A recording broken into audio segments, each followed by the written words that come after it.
To own or not to own? Look, should I rent or share as opposed to owning an asset? The move towards leveraged assets is increasing exponentially.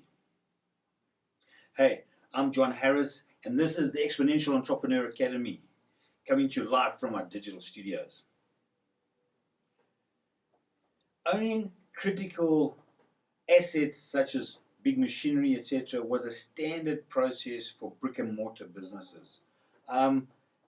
Basically, everything was owned, the staffing was internal, and perhaps one of the first to go into a rental basis were photocopiers.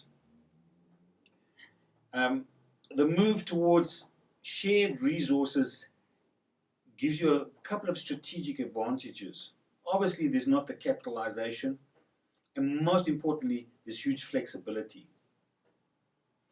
So let's think about some of the companies out there that are utilizing leveraged assets. Apple has a partnership with Foxconn.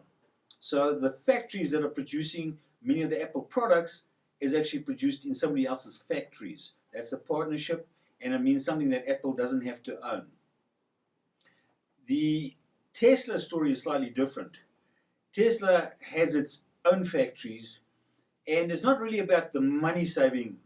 Elon Musk has got some very new capabilities within his factories, and he sees them as a strategic advantage. For example, in production of batteries now, he's looking to be ultra effective and efficient. Even in his Falcon rocket creation, I think some crazy figure like they're going to have the capacity to build a rocket a month in the future. Some crazy stats. So it depends on your point of view. But the flexibility is very important, and you can use it for research and development as well as production and as well as idea sharing.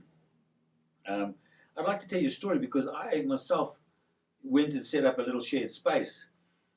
And, you know, in many areas it's very successful. But, of course, the one thing I didn't do, which I shouldn't, and which I talk about, is research.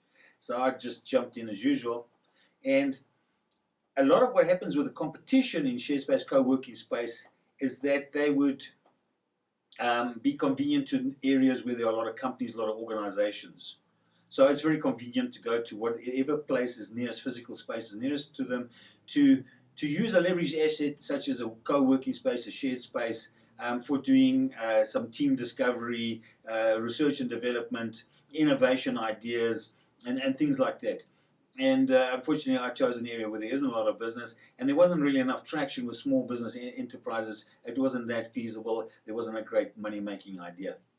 But it is working in areas in a very big way, even with independent small business owners, where they come in and share ideas. Because for a lot of independents, and as you know, for a lot of entrepreneurs, it's very lonely.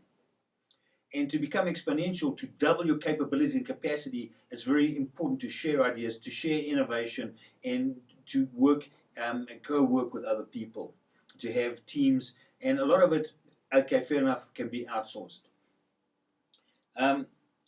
Take example to expand on the idea, gyms. So a lot of people may have a little gym equipment at home, some gym equipment at home, and they use that. But if you go and join a gym, a big gym, there's a lot more space, there are a lot more machines, there's instruction, there's motivation than the other people. The motivation is very important. Being isolated on your own isn't conducive to being that productive, okay, unless you're doing some creative work. So Tech Shop's another one. Tech Shop has big machinery. So companies in the area for a monthly fee can join Tech Shop, and they can come in and use their machinery, obviously on availability, and they can get things done without having to capitalize huge amounts of money for large machinery. In the digital world, that now is not localized to a specific plant. If you're doing printing, you can send a code across the planet and have something printed. Okay, maybe not on mass scale, but on specific items, digital is very powerful because it doesn't have borders. So, you know, we have companies that actually import different printing machines, and they also have a facility where you can go to them and use the different types of machines to do printing jobs. So it's an added income source for them. Then staff and demand, here's another big one. So a lot of companies will have staff, their basic core staff, they'll have other staff depending on the size of the organization. But what often happens is for a specific project, they may not need permanent staff. They may need to subcontract or set up a project, should I say, team.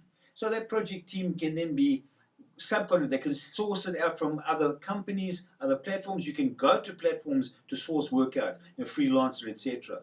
There are a lot of platforms out there that you can get work done by other people that aren't permanent staff. And this is very powerful because some of the people are very good at jobs, aren't necessarily the qualified ones within certain industries.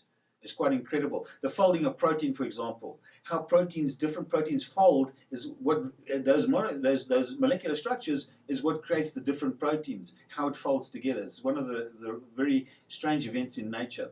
And scientists have been trying to work this out for a long time. They've been using algorithms and all sorts of things to try and understand this. Highly, highly qualified people. Yet one of the most expert folders in the world is, I believe it was a lady from Liverpool or somewhere, and she's a PA or secretary, and she was brilliant at creating these folded proteins, which was a gamification exercise, a game they played, and they asked her how she did it, and she said it's kind of like a crocheting.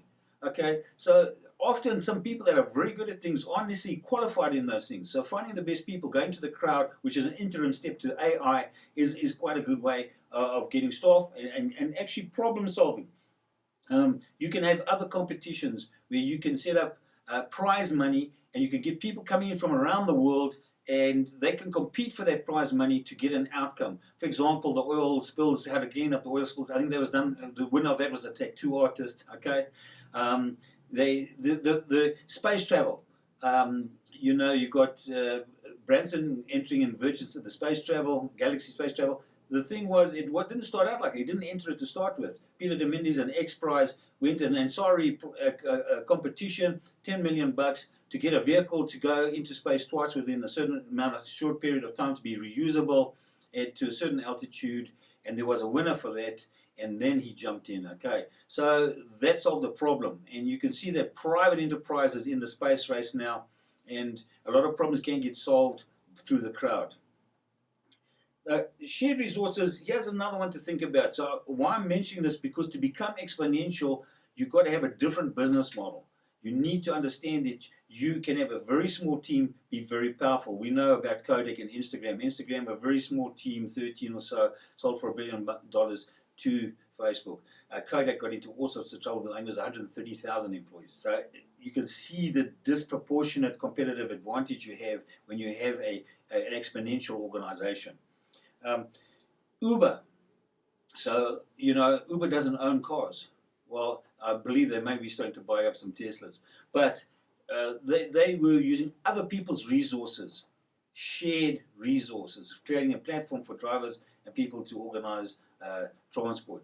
You've got Airbnb. They don't own buildings. So they're one of the biggest hotel groups now, or accommodation, should I say, in the world.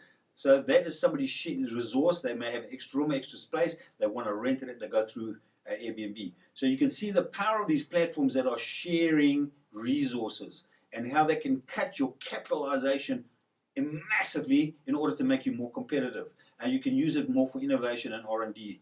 So these are things to think about when you're going to become exponential. Even if you're doing it as an individual entrepreneur, you're going to be using other people's platforms.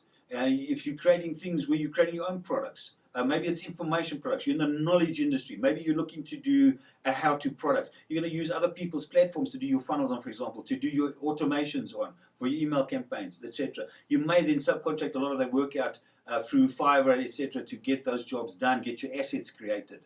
So these are things you need to be thinking about as how you can leverage up and ratchet up your capabilities as an exponential entrepreneur. So that's a little bit about leveraged assets, and I hope it's been useful. Remember, you can like, follow, subscribe to us, and you can always go to our Facebook page. There is a link there if you'd like to see where our next exponential mastermind will go onto that list, and we'll be coming up in the new year with the next year's exponential mastermind program. And as usual, I'll see you in the next episode.